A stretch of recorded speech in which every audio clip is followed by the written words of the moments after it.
Hello friends, welcome to AG சமையலர். இன்றைக்கி நம்ம வீடியோவில் ஒரு இன்ஸ்டன்ட் போண்டா தாங்க பார்க்க போகிறோம். அதுக்கு முதல்ல அடுப்பு ஆன் பண்ணி தேவையான அளவு தண்ணி ஊற்றி, தண்ணி சூடானதுக்கப்புறம் 100 கிராம் சோயா போட்டு ஒரு 10 நிமிஷம் கழித்து தண்ணியெல்லாம் பிழிஞ்சு ஓரமாக எடுத்து வச்சுக்கோங்க.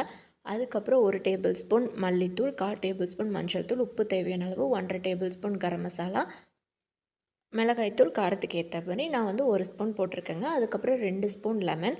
இதெல்லாம் எடுத்து வச்சதுக்கப்புறம் 2 ஸ்பூன் மைதா மாவு, 2 ஸ்பூன் கடலை மாவு, 1 ஸ்பூன் கார்ன்ஃப்ளவர் மாவு இதெல்லாம் போட்டு நம்ம எடுத்து வச்ச மசாலாவையும் போட்டு லெமன் ஜூஸையும் ஊற்றி நீங்கள் முடிஞ்ச அளவுக்கு நல்லா கலக்கி வச்சுக்கோங்க. ஒரு தட்டு யூஸ் பண்ணி 1 பை 1 அரேஞ்ச் பண்ணி வச்சுக்கோங்க. இது நம்ம குழந்தைகளுக்கு ரொம்ப ஹெல்த்தி இன்ஸ்டண்ட்டாகவும் இருக்கும். இப்போ மழை பெய்யுது, டக்குன்னு ஒரு ஸ்நாக்ஸ் சாப்பிடணும் அப்படின்னா நீங்கள் இதை ட்ரை பண்ணி சாப்பிடுங்க. கண்டிப்பாக இதோட டேஸ்ட் அல்டிமேட்டாக இருக்கும். பொரிக்கிறதுக்கு தேவையான அளவு எண்ணெய் ஊற்றி, எண்ணெய் காஞ்சதுக்கப்புறம் 1 ஸ்பூன் யூஸ் பண்ணி 1 பை 1 போட்டு பொரிச்சு எடுங்க. இப்படி நீங்கள் பொரிக்கும் போது சோயா சில தடவை பொரிச்சிங்கன்னா அடிப்பிடிக்கும். இந்த மாதிரி நீங்கள் செஞ்சிங்கன்னா கண்டிப்பாக அடிப்பிடிக்காது.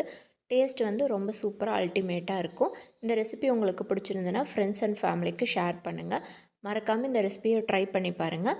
தேங்க்யூ ஃபார் வாட்சிங்.